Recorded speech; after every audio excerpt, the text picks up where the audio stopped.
কথাগুলো বললাম এগুলোর সাথে আপনারা সবাই একমত? কথা বলেন। মুসলমানরা সবাই একমত, ইসলামপন্থীরা একমত, মুসলমানের বাচ্চা যাদের শরীরে রক্ত আছে তারা একমত, যারা নামাজ পড়ে তারা একমত, যারা রোজা রাখে তারা একমত, যারা হজ করে তারা একমত। অতএব একমত যদি না হয়ে থাকি এই নারী বিষয়ক কমিশনের বিরুদ্ধে, এই সেকুলার নাস্তিকদের বিরুদ্ধে, এই হিজলা মহিলাদের বিরুদ্ধে আগামী ৩রা মে হেফাজতে ইসলাম বাংলাদেশের পক্ষ থেকে সমাবেশের আহ্বান করা হয়েছে, ডাক দেওয়া হয়েছে যে নারী বিষয়ক কমিশনের সমস্ত প্রস্তাবনা বাতিল করতে হবে এবং ফিলিস্তিনি মুসলমানরা ভারতের ওয়াকফ আইন বাতিলের বিরুদ্ধে বিশাল গণসমাবেশের আয়োজন করা হয়েছে। অতএব মুসলমানের সন্তান হিসাবে আমরা যদি এই নারী বিষয়ক সংস্কারের বিরুদ্ধে এখনো যদি আমরা মাঠে আর ময়দানে হুঙ্কার দিয়ে আমরা যদি ঝাঁপিয়ে না পড়তে পারি, এই আইন যদি আমার আপনার সমাজে বাস্তবায়ন হয়ে যায়, যে যুগের পর যুগ এই আইনের যাতাতলে আমাদের পিষ্ট হবে, এই যুগের পর যুগ এই আইন আমাদের মুসলমানদের সন্তানদেরকে তিলে তিলে ধ্বংস করে দিবে। কুরআন বিরোধী, সুন্নাহ বিরোধী, মুসলমানদের আল্লাহ রসুলের আইনের বিরুদ্ধে কেউ কোন আইন বাংলার জমিনে পাস করতে চাবে আর মুসলমানের সন্তানেরা বসে থাকবে, এটা হইতে পারে না। কথা বলো। মুসলমানের সন্তানরা হয়তো 5 ওয়াক্ত নামাজ পড়ে না, কিন্তু ওর ভিতরে মুসলমানের রক্ত প্রবাহিত। অতএব আপনি ইচ্ছা করলেই কোরআন সুন্নাহ বিরোধী কোনো আইন এখানে পাশ করার কোনো ধরনের ষড়যন্ত্র করে কেউ পার পাবে। কাদেরকে আপনি নারী বিষয়ক উন্নয়নের কমিশন বানাইছেন? আপনি কাদের? যাদের দেখলেই মনে হয় এরা হলো নাস্তিক, এরা পুরুষও না নারীও না, এরা হিজড়া, তো আল্লাহর একটা সৃষ্টি, এরা হিজড়াদের কাতারেও পড়ে না, এটা মনে হয় ভিন জাতীয় একটা প্রজাতির মতো এদেরকে মনে হয়, ভিন জাতীয় একটা গ্রহ থেকে মনে হয় এরা আবির্ভাব হয়েছে। এদের চেহারাগুলো দেখলেও মনে হয় বমি চলে আসে। কথা বলো মুসলমান, ঠিক? তো এদেরকে আপনি নারী বিষয় কমিশন বানাইলেন, এরা কি প্রস্তাবনা আপনাদের সামনে আমাদের সামনে পেশ করলো? এখানে উত্তরাধিকারী আইন সংশোধন করা লাগবে। উত্তরাধিকারী আইন কি করা লাগবে? সংশোধন করা লাগবে। তার মানে হলো যে উত্তরাধিকারী আইনে আপনার বাবা মারা যাওয়ার পরে ছেলে যে বাবার সম্পত্তিতে 2 ভাগ পায়, মেয়ে 1 ভাগ পায়, এটা। এবং তাদের স্পষ্ট একটা প্রস্তাবনা হলো যে ধর্ম পালন করার কারণে নারীরা বৈষম্যর শিকার হচ্ছে। নাউজুবিল্লাহ, আর একটু কাছ থেকে। ধর্ম পালন করার কারণে নারীরা বৈষম্যের শিকার হচ্ছে। তার মানে বৈষম্য যে কই লাগানো লাগে তাও বোঝে না, যে এই জন্য তারা এই উত্তরাধিকার আইন পরিবর্তন করতে হবে। আরে উত্তরাধিকারে আইন নিয়ে বহুত কথা হয়েছে, এটা তো মরার পরে। মরার আগে একজন বাবা ছেলেকে যদি আপনার 1000 টাকার জামা কিনে দেয়, মেয়েকেও 1000 টাকার এই জামা করাই করে দিতে হবে। মেয়েকে 500 টাকার জামা খরিদ করে দিলে এটা বৈষম্য হবে, এটা মেয়ের উপর অবিচার করা হবে। এর জন্য বাবাকে আল্লাহর আদালতে আসামি হওয়া লাগবে।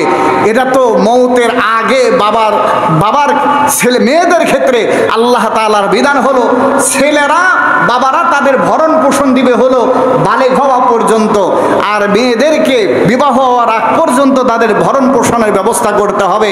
মেয়েদের 3টা কাল পার হয়ে যাবে, পুরুষদের আপনার অধীনে থেকে শিশুকালে বিবাহ হওয়ার আগ পর্যন্ত তার বাবা তাকে লালন পালন করবে।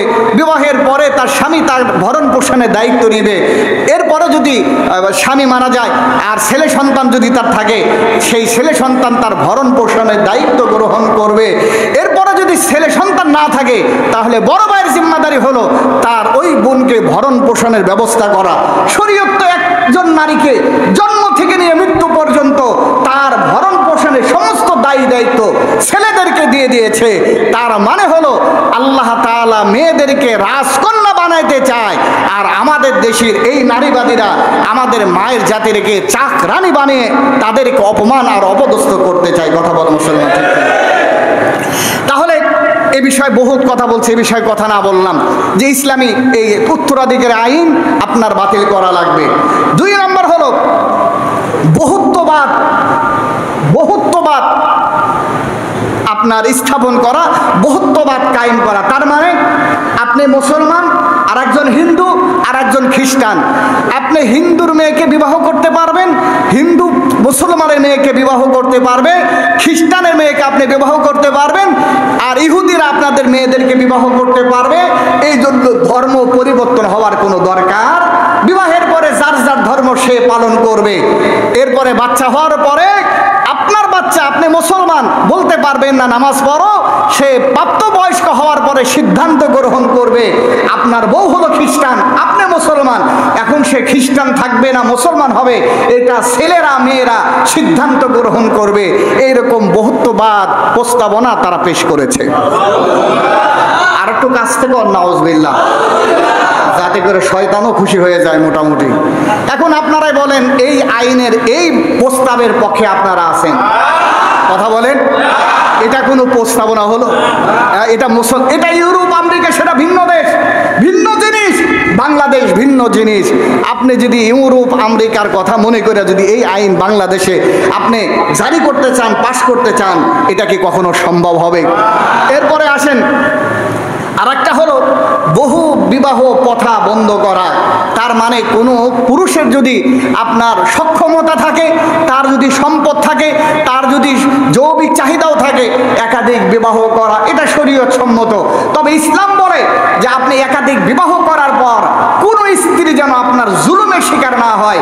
এক স্ত্রীকে আপনি 2 কেজি, আর এক স্ত্রীকে 1 কেজি, আপনি জালেমের কাতারে কিয়ামতের ময়দানে দাঁড়িয়ে যাবেন। উভয় স্ত্রীকে সময় দেওয়া লাগবে, উভয় স্ত্রীকে আপনার সমপরিমাণ আপনার সম্পদ দেওয়া লাগবে, আপনার সমস্ত কিছু সমান সমান ভাগ করে দেওয়া লাগবে। এটা যদি কোনো পুরুষ পারে তাহলে তার বিবাহ করতে সমস্যা কি? বরং বহু বিবাহ করার দ্বারা অনেক অসহায় নারীদেরকে আপনার পাশে দাঁড়ানো যায়। এবং আরেকটা হলো যে বহু বিবাহের দ্বারা আপনার বিবাহ ছাড়া মানুষ অহরহর পতিতালায় যাচ্ছে, অনেক পুরুষ পতিতালায় যাচ্ছে। বরং বহু বিবাহের মাধ্যমে পতিতালায় যাওয়া থেকে মানুষ বাঁচতে পারবে, আর অসহায় নারীদের আপনার কিছু সাহায্য হবে। এই কথাকে বাতিল করতে হবে। তার মানে বিবাহ একটাই থাকতে হবে। এরপরে হলো যদি আপনি হাজারো পতিতালায় যান তাহলে কোনো কি নাই, গুনাহ, কোনো সমস্যা নাই। এই জন্যই এরপরে আরেকটা আইন হলো যৌন কর্মীদেরকে তাদের এই শ্রমকে স্বীকৃতি দিয়ে, তাদেরকে শ্রমিকের মর্যাদা দিয়ে যৌন কর্মীদেরকে শ্রমিকের মর্যাদা দেওয়া লাগবে। কিসের মর্যাদা দেওয়া লাগবে? এগুলো সব তাদের এই নারী বিষয় সংস্কারের ভিতরে আছে। আমি তো বললাম আমার মোবাইলে একাধিক ভাবে এটাকে আমি সংগ্রহ করেছি। কালকে আমাদের হেফাজতের কোনাবাড়িতে এই বিষয়ে মিটিংও হয়েছে। আমরা কি করব এই বিষয়ে, আমাদের কি করণীয়, হেফাজতের পক্ষ থেকে এটা কেন্দ্রীয়ভাবেও আপনার কর্মসূচি আছে, আমি এটা বলতেছি। এখন আপনারা বলেন যে আপনারা এই যে কোনাবাড়ির আবাসিক হোটেলগুলো ভাঙছেন, আর যখন আপনার যৌন কর্মীদেরকে তাদের এই শ্রমিকের মর্যাদা দেওয়া হবে, তখন আপনারা বলেন তাদের উপর কলেজের ছেলেরা মেয়েরা আবাসিক হোটেলগুলোতে বেশি যাতায়াত করে।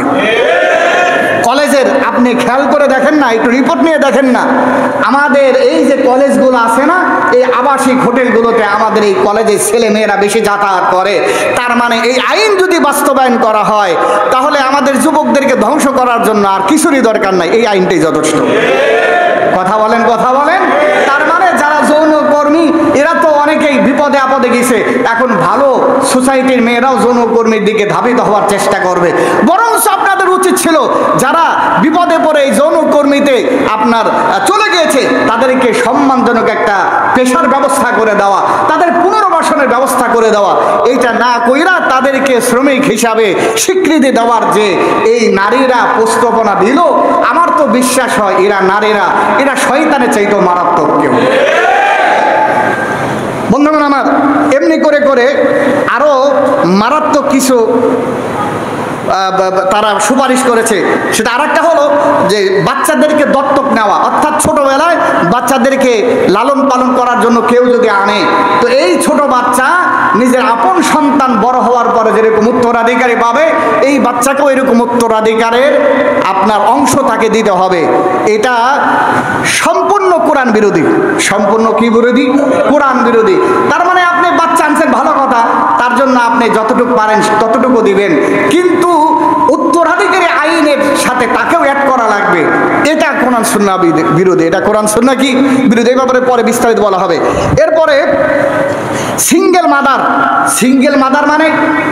মাদার মানে হলো যে আপনার বিবাহ হয় নাই কোনো নারী, সে চায় আমি স্বামীর এই ঝামেলায় আমি জড়াবো না, বাকি আমি মা হব, এই জন্য সে বিবাহ বহির্ভূত আপনার সম্পর্ক গড়ে বা অন্য কোনো উপায়ে আপনার গর্ভধারণ করতে পারবে এবং সে সন্তান প্রসব করতে পারবে। আর একটু জোরে কন্যা। এরকম করে আরেকটা সাবজেক্ট হলো স্বামী স্ত্রীর বৈবাহিক সম্পর্কের ভিতরে, এই জীবনের ভিতরে স্ত্রীর অসম্মতি বা স্ত্রীর সম্মতি ছাড়া যদি সে বৈবাহিক সম্পর্ক জড়ে যায়, এটাকে স্ত্রী যদি চায় ধর্ষণ মামলা করতে পারবে। কি মামলা করতে পারবে? কথা বলেন। যে বৈবাহিক সম্পর্ক স্ত্রীর সম্মতি বেঁধে রেখে আপনি যদি তার সাথে সম্পর্কে জড়ায় যান, তাহলে সে যদি আপনার সাথে একটু রাগারাগি হয়ে যায়, তাহলে সে আদালতে গিয়ে মামলা করতে পারবে আপনি তাকে ধর্ষণ করেছেন। স্ত্রীরা যদি এই অধিকার পায় যে কথায় কথায় সে ধর্ষণের মামলা স্বামীর বিরুদ্ধে করতে পারবে, তাহলে এই দেশের স্বামীরা এই বঙ্গোপসাগরে ডুইবা মারা ছাড়ার কোনো উপায় থাকবে না। কথা কয় না কেন? এখন আপনারাই বলেন, যে কথাগুলো বললাম এগুলোর সাথে আপনারা সবাই একমত? কথা বলেন। মুসলমানরা সবাই একমত, ইসলামপন্থীরা একমত, মুসলমানের বাচ্চা যাদের শরীরে রক্ত আছে তারা একমত, যারা নামাজ পড়ে তারা একমত, যারা রোজা রাখে তারা একমত, যারা হজ করে তারা একমত। অতএব একমত যদি না হয়ে থাকি, এই নারী বিষয়ক কমিশনের বিরুদ্ধে, এই সেকুলার নাস্তিকদের বিরুদ্ধে, এই হিজলা মহিলাদের বিরুদ্ধে আগামী ৩রা মে হেফাজতে ইসলাম বাংলাদেশের পক্ষ থেকে সরকারি আইন পাস, ভারতের অক্ষ আইন বাতিলের বিরুদ্ধে বিশাল গণসমাবেশের আয়োজন করা হয়েছে। অতএব মুসলমানের সন্তান হিসাবে আমরা যদি এই নারী বিষয়ক সংস্কারের বিরুদ্ধে এখনো যদি আমরা মাঠে আর ময়দানে হুঙ্কার দিয়ে আমরা যদি ঝাঁপিয়ে না পড়তে পারি, এই আইন যদি আমার আপনার সমাজে বাস্তবায়ন হয়ে যায়, যে যুগের পর যুগ এই আইনের যাতাতলে আমাদের পিষ্ট হবে, এই যুগের পর যুগ এই আইন আমাদের মুসলমানদের সন্তানদেরকে তিলে তিলে ধ্বংস করে দিবে।